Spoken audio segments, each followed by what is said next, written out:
If you're new with us, over the last about 2 months, we've been talking about what it means to worship, not just for the hour that we have here on Sunday morning, but for worship to be a way of life, a way that we actually live every moment of every day. And so today, I want to continue that conversation with us this morning, and I want to focus in specifically on what it looks like to express worship. Now, a number of years ago, my wife and I, we went on a trip with some friends to Southeast Asia. We went to Indonesia, we went to Thailand, and we went to Malaysia. And one of the stops that we went to was this place called the Batu Caves. The Batu Caves is it's actually a temple to the Hindu god Murugan. So I've got this picture for you. You can kind of see that. That's what this gigantic gold like statue thing. That's the god Murugan these people would worship. And down below here on the left side, you'll see there's kind of this building. That's one of the temples that were there, and there were all these people sacrificing to this Hindu god Murugan in that lower temple. But up these stairs, up the middle here, there's 272 stairs to the top. Whoa, yeah. And when you get to the top, there's this huge cave, and inside the cave is another temple. And then there's another one way back there. And in all these temples, people are there to worship the Hindu god Murugan. And so I'm there as an absolute tourist. I have no idea what's going on. And so I'm just like, stairs. And so I just, book it up the stairs. And by the time I'm huffing and puffing at the top. And I've just left my whole crew down below. So I'm at the very top, and I'm watching. It's bizarre. You walk up all these stairs, and there's like monkeys all over the place. So these monkeys are like lined up, and they're watching, and they're kind of hopping back and forth. And there's all these people walking up and down the stairs. And I get to the top, and I look back down, and I'm waiting for my whole crew to come on up. And about 30 steps from the top, I see this frail, skinny, older woman, and she's got this large stick with buckets on either end. And inside those buckets, she's filled them with coconut milk. And she's walking it up the stairs because that's going to be her offering, her sacrifice to this god Murugan. And so I'm there, and I'm looking down, and I'm like, this is just bizarre to me. And there's monkeys everywhere. And I look down, and about 30 steps from the top, this woman is there with her buckets, and a monkey jumps off, lands on her shoulders, and she goes, whoosh, and the milk goes everywhere. And I was like, and the monkeys, they jump down, and they're like, and I was like, no, monkeys, you can't do that. And she's just so defeated. She doesn't say a word, though. She just goes, she picks up the buckets and just starts her way back down the stairs. It's like, oh, gosh. So whatever. So we make it up, and we're, I'm in the cave, and I'm looking around, just kind of sightseeing and reading all the stuff that they've got all over the place. And we've been up there for about an hour and a half, and we're like, all right, it's finally time to go back down. And so we start heading back down, and there's this big, long line into one of the temples, and sure enough, waiting in that line is this woman with another bunch of milk and a little girl who's perhaps her daughter or granddaughter. And I remember just sitting there in that moment looking, and everything about this was just bizarre to me. You have to walk up all these stairs. Why are you coming up here when you could just do the offering down at the bottom of the stairs and you don't have to do, and I'm looking around like this woman, like this poor woman, like she had to do all that, but she's doing all this. And it was like in that moment as if, like I just feel so out of place. And in that moment, it was as if God just like spoke to me there and said, Brian, what you're feeling right now is how so many people feel when they walk into a church for the first time. That it just feels out of place. It feels odd. You don't really know all the things that are going on. And I think, when we get really familiar with the church setting, and like we kind of know the routines, we kind of know like where I sit or where other people sit, or like, hey, when music is happening, oh yeah, we all just sing along. And so often what happens is like we can forget what it's like to walk into a space like this for the first time and experience worship in a space like this for the first time. Because like to just pull yourself back for a minute, like if you experience worship like this for the first time, it's weird. Like, it's just weird. People are standing, they're singing, their hands are up, sometimes they're kneeling. You don't see that anywhere. It's a bizarre encounter. But when you can understand the context of worship, why does worship, like, why worship? What is it? How are we doing? And when you can start to understand that worship is oftentimes like an outward expression of something that's going on the inside, right? when we can start to understand a little bit of what worship is, it starts to become this beautiful thing that actually can begin to resonate into like the depths of our soul. And that as we begin to practice it and participate in it, that when worship starts to actually sink down deep, and we start to understand what it is, it moves beyond a Sunday morning ritual and actually can become this moment-by-moment connection with the God who loves you in every minute, in every context of every day. And that's what we're talking about here. That's what worship is meant to be, that when we choose to follow Jesus, worship isn't just the hour that we gather on a Sunday morning. Worship is meant to be this thing that we experience at all times, that we can have an encounter, a connection with the Lord, with Jesus in every moment of every day. And so I want to talk about different ways that we can express worship, our worship, what's going on the inside, how we can express that outward. And here's the deal. When it comes to how we express worship, there's like literally millions of ways that we can express worship to God. When you look in the Bible, when you look throughout the Bible, there are all kinds of ways that people express their worship to God. And each of them comes with this beautiful context and why we do it. And so what I wanted to do this morning is I wanted to simply share just 5 different expressions of worship, right? I want today to be, I'll be just upfront with you. This is not going to be like, let's go super deep into a particular scripture and the particular words, and that's not what this morning is going to be. This morning is going to be really practical. Like over-the-top practical is what this morning is going to be, because I want to help give you tools, not just to understand why people express worship in certain ways, but also give you an invitation to maybe that's a new way for you to express worship as well, a new way for you to connect with Jesus yourself. So I want to just give us five expressions of worship and give you the invitation to, hey, if something resonates with you, if you feel like maybe that's something the Lord's speaking to you, practice that and see what he does with that. So let's jump in. Again, just 5 expressions of worship is what we're going to talk about this morning. The first expression, and each of these, we experience these on an average Sunday morning. On a typical Sunday morning here at Bridgewood, you'll experience all of these, okay? So the first one is just simply standing. You know, just standing can be an act of worship. In Psalm 33:8, the invitation, it says, "Let the whole world fear the Lord, and let everyone stand in awe of him." Standing can be an act of worship. Now, in everyday life, like outside the context of a church, when do we stand, right? Like there's oftentimes like an invitation to stand for the national anthem, right? Hey, let's all rise, I'll stand for the national anthem, right? Or if you've ever been in a courtroom, right? I'll stand for the honorable judge so-and-so, right? It's this invitation to stand. Why? Because it's a sign of respect, right? It's a sign of awe or a sign of honoring the person or the place or the thing that's in front of you. And a similar thing happens with how we worship God, right? If you come in on a Sunday morning, if you're on time, just kidding. Just kidding. No, but there's almost always an invitation, right? Hey, let's stand together and worship. There's almost always that invitation to stand together. It's an invitation to posture ourselves in respect, in awe, to be ready to receive what the Lord might have for us in any given morning. And we can do this in everyday life, outside of the context of church. A number of weeks ago, my family and I, we were camping up north along the North Shore.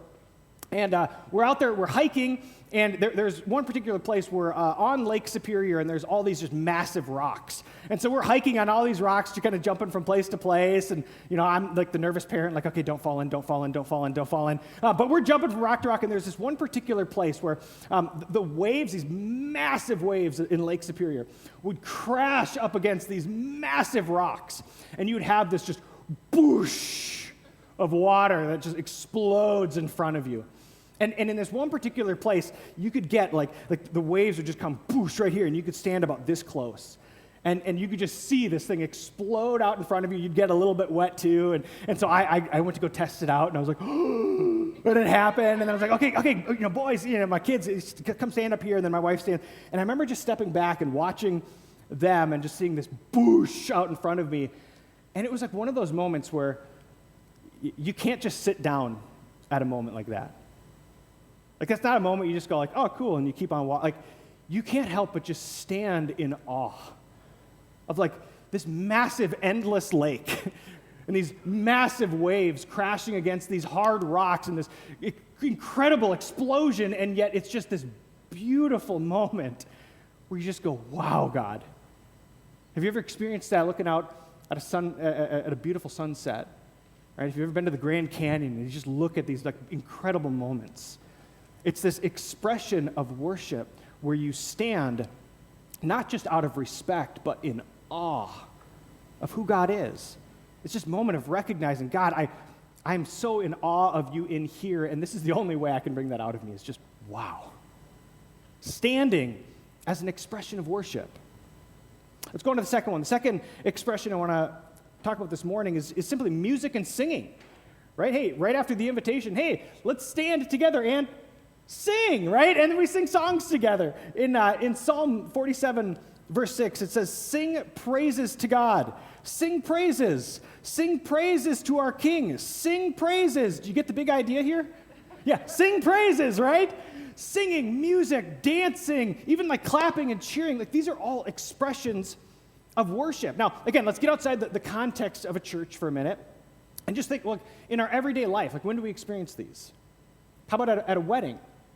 At every wedding, there's music that's played. There's a reception afterward. There's a big dance party that happens. People dance, and they celebrate together. They celebrate the couple, this moment of two people coming together, right? Maybe you go out for karaoke nights, and you sing, Can't Stop Believing, or what? Like, Don't Stop Believing. You sing the songs, and it's so embarrassing, but it's so much fun. You're just there in the moment with your friends, right? And what are you doing? You're singing because you just want to create a memory. You want to create a moment of having fun with people. It's like a celebration together.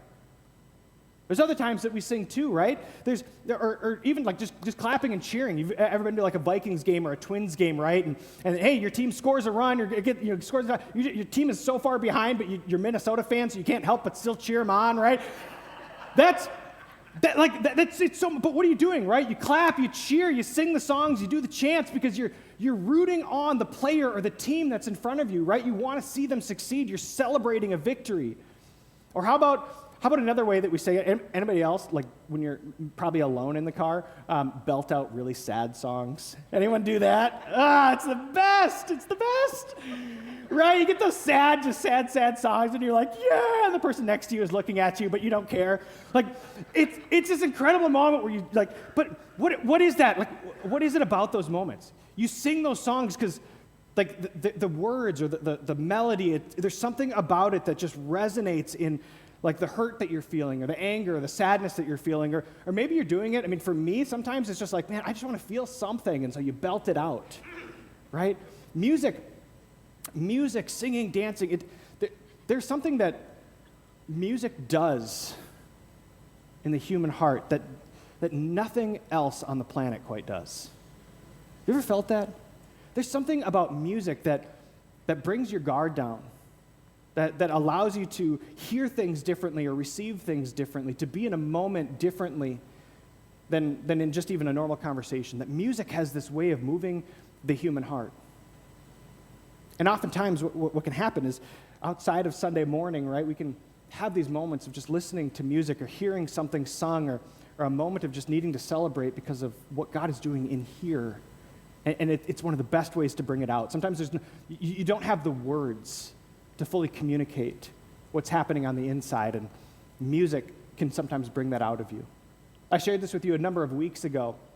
There's a particular song that the Lord's been using in my life to just like heal my heart, heal my soul, and it's these specific lyrics, right? I've still got joy in chaos. I've got peace that makes no sense. I can't tell you the number of times I've just sung that to myself over and over and over. It's like everything out here can be absolute chaos, but Lord, I don't know how you're doing it or why you're doing it, but gosh, I've got so much joy in here. I've got so much peace in here. And it's these beautiful words that I could have never thought of myself, but they so perfectly help me express what's going on the inside. And so I sing it out as an expression of worship. saying, all right, God, I've still got peace. I've still got joy. Life is chaos, but you still got this. Thank you. Music, singing, dancing, cheering on can be an expression of worship, something that you practice in every day of your life. Let's go to number three. Number three, a third expression of worship can be talking and listening. You know, talking and listening can be an expression of worship. Let me check this out. In Psalm 34, verses 1 and 3, it says, I will praise the Lord at all times. I will constantly speak his praises. Come, let us tell of the Lord's greatness. Let us exalt his name together. I mean, think about this in just like person-to-person relationships, right? Like, how do we build relationship with other people, right? Well, we introduce ourselves, we meet them, we say hi to them, right? We share stories, we ask questions, that we just begin a conversation, right? Talking and listening is how we build relationship with people, and the same thing is true with God, is we talk to him and listen to him, and yet, in my experience, and maybe this sits with you too, in my experience, this can be perhaps one of the most difficult roadblocks to our faith in Jesus, to having a relationship with God, is talking and listening. I mean, I'll speak for myself here, but maybe this is true for you too. You ever find yourself like, hey, I'm going to pray, but my prayers just become, hey, God, I want this. Hey, God, I need this. Hey, God, would you just do this for me? And it's all about me, right? It's just, I'll talk to God, but it's just about what I want, right? It's just about what I need in that moment. And I forget to listen. I forget to just tell him about my day. He wants to know that too, but I make it about me. Or how about for me, like reading my Bible sometimes. Sometimes I'll crack open my Bible and I'm like, all right, well, I have to do it because, a good Christian, you got to read your Bible every day, right? And so I'll read my Bible every day, and I'll just check it off the list. It's like this felt obligation that I have. Or I'll open up my Bible because, well, maybe I'll learn something new. Maybe I can have a new little thing that I can get in the back of my mind for, a Bible trivia night, right? So, hey, then I learn this new cool thing. And it's just about me and what I can learn, or about checking something off a list, and not about, okay, Lord, what do you want to say to me here? Not actually connecting with the God that it's about, right? How about when someone's giving a sermon? You ever have this happen? And I'll give you a slide today because, hello, I do this too, right? You listen and you just kind of critique like, oh, I can't believe they said that way. I would have said it this way, right? Oh, they didn't say it perfectly, right? So, that didn't come off right. Or how about this one, right? You're listening to this and you go, man, I hope my wife is listening to this. Oh, you know what? That person really needs to hear this. Never have that? You see, for me, I'll get in these moments where it's like, I know that talking and listening is how you build a relationship, but what ends up happening is in these ways that we can express worship to God by simply talking and listening to him, I make it all about me, right? What I can get, what God can do for me, right? And what I've learned over time is that, all of these things, they're designed to help us have a two-way relationship, a two-way conversation, right? That's how you build a relationship. You don't build a relationship just by talking at someone all the time. You got to pause and you got to listen. You got to ask questions and invite answers, right? And so what I've learned is from just help and wisdom from some trusted friends and people in my life, I've learned that, hey, in prayer, if I ever find myself stuck in I just can't have that two-way conversation with God, I'll get up and I'll move around. Like, for whatever reason, when I can stand and mow the lawn, or when I can go do yard work, or just go on a walk, for me, I have the best conversations with God when I'm actually moving and doing something, even just driving my car. It's helpful for me. Or even like in reading my Bible, one of the things that I started doing about a year ago today was I started doing a gratitude journal.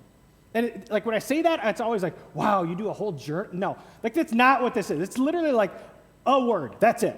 It's like I wake up, I've got a thing, I'm like, okay, what's a thing that I'm grateful for? And I write it down and I move on. But here's like the one rule that I have with that, is that it's got to be something that I am genuinely grateful for. And it can be something kind of silly as like, I'm grateful that I have slippers this morning. Like, it doesn't have to be deep. But what I've learned is that if I can pause and just be grateful for something before I jump into reading my Bible, it helps me connect my heart to the moment. It helps me connect with, okay, Lord, all right, what do you want to say to me today? It's helpful for me. It helps me get out of the mindset of just, check it off the list, but actually engage with what the Lord is saying to me there. Right? There's different ways that we can actually engage in a conversation with the Lord.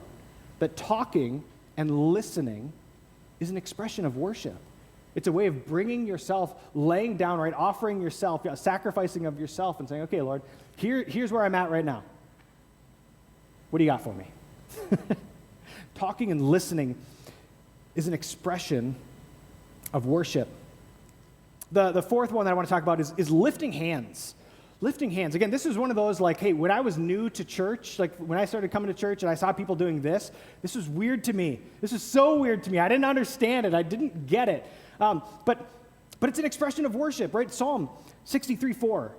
It says, I will praise you as long as I live, lifting up my hands to you in prayer. I was thinking about this, again, stepping outside the church world, where do we see people lifting up their hands? And there's three places in particular that I came to mind. One, Brendan shared a number of weeks ago, but it was this idea that, hey, we see that all the time, right? A criminal gets stopped by a police officer, right? Hey, put your hands up, right? And it's an act of surrender, right? It's me surrendering myself to you. I remembered another time of, like, when my kids were really little, right? And they just wanted to be carried, right? Pick me up, right? Like a little kid just wanting to be carried by their parents. And then the other place, on a roller coaster, obviously, right? Yeah! Right? Why do we lift up our hands? It can be for so many reasons. And I was thinking about this, like, okay, when you step into a space like this on Sunday morning, this is just practice for what we do in our everyday life, right? You can come into space, and sometimes, I'm lifting up my hands just as a surrender. God, listen, I know my hurts. I know my sin. I know my junk. I know how I've hurt people, and I know the hurts that I carry. And God, I'm done. I surrender it. Lord, take it. It's yours. Whatever you need to do, it's yours.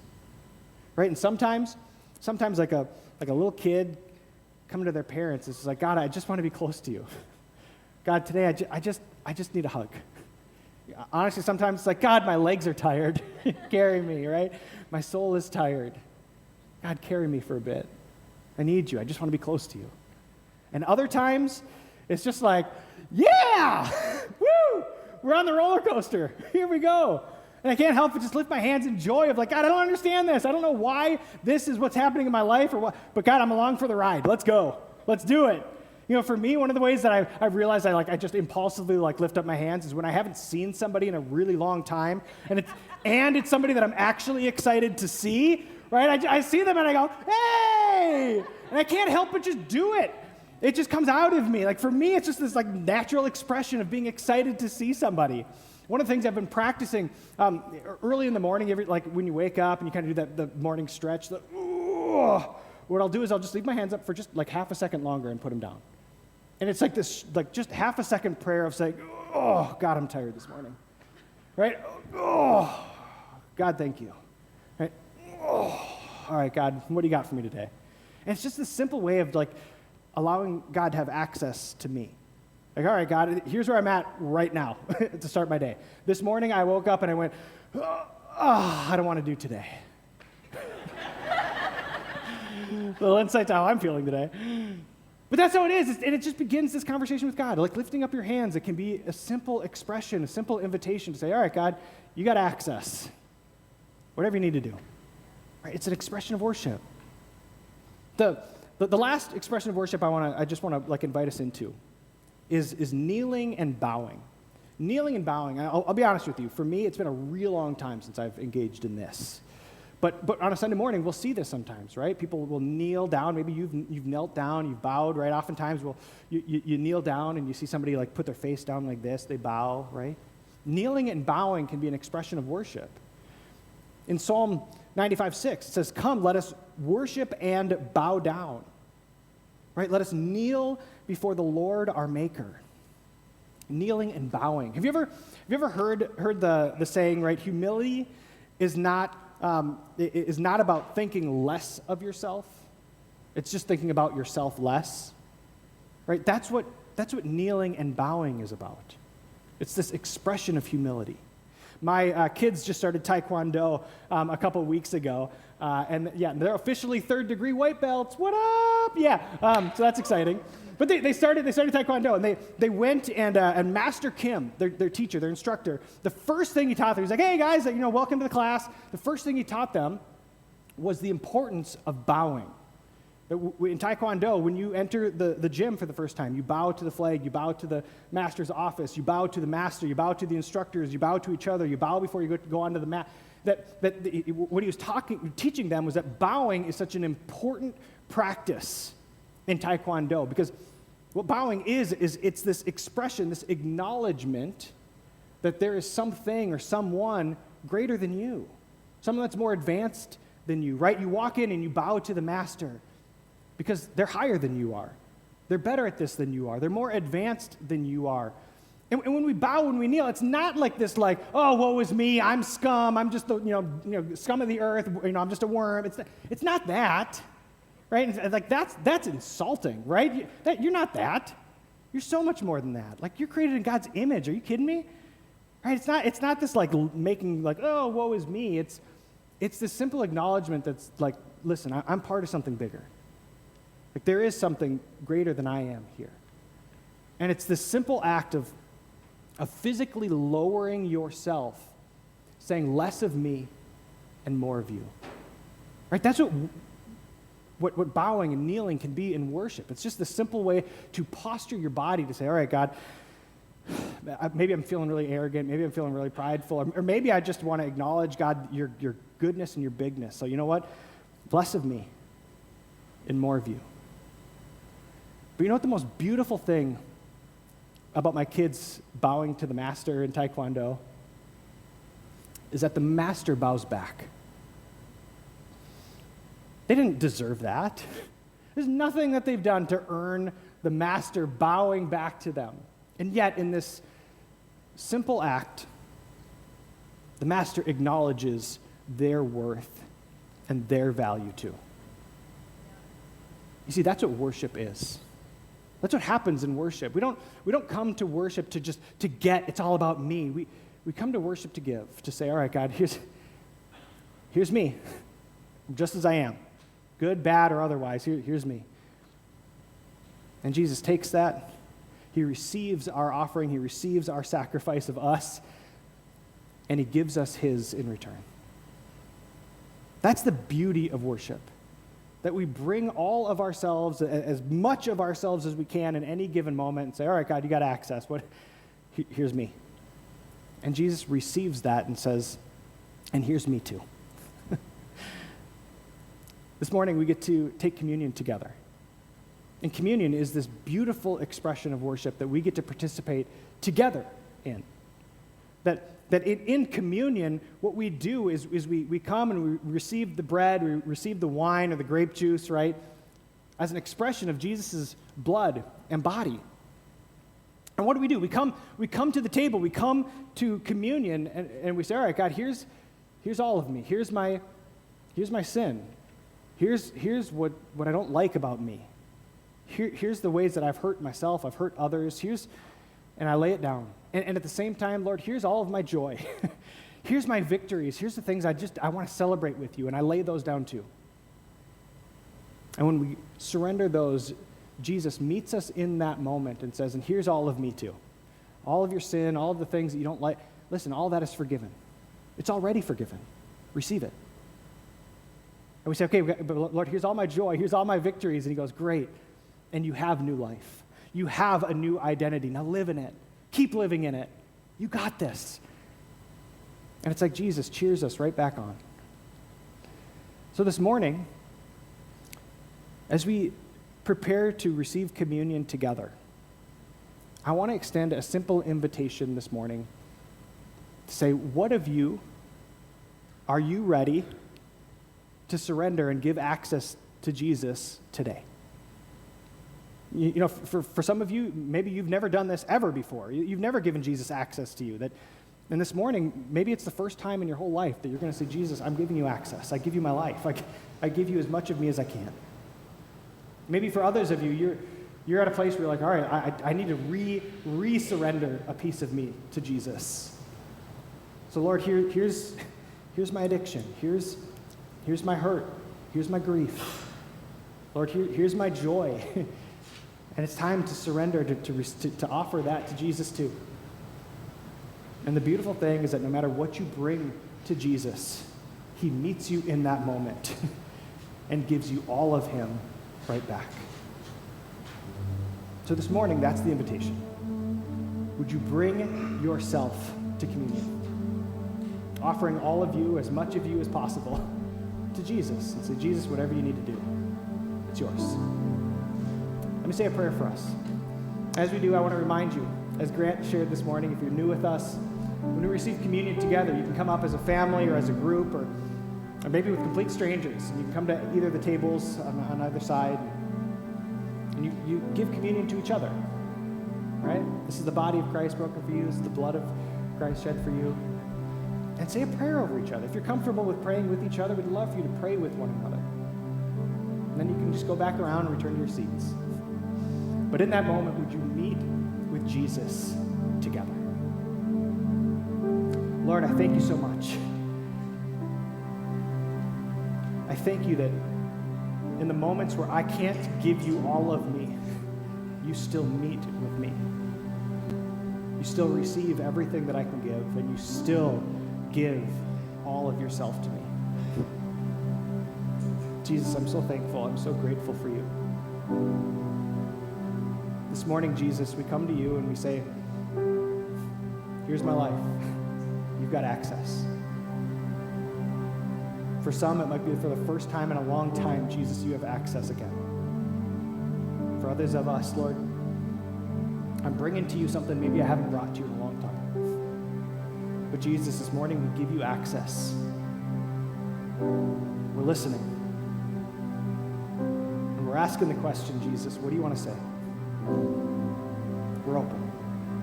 We're ready to receive whatever it is that you would like to give to us this morning.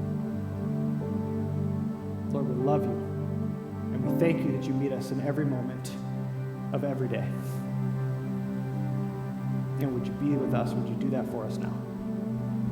Jesus, in your name, amen.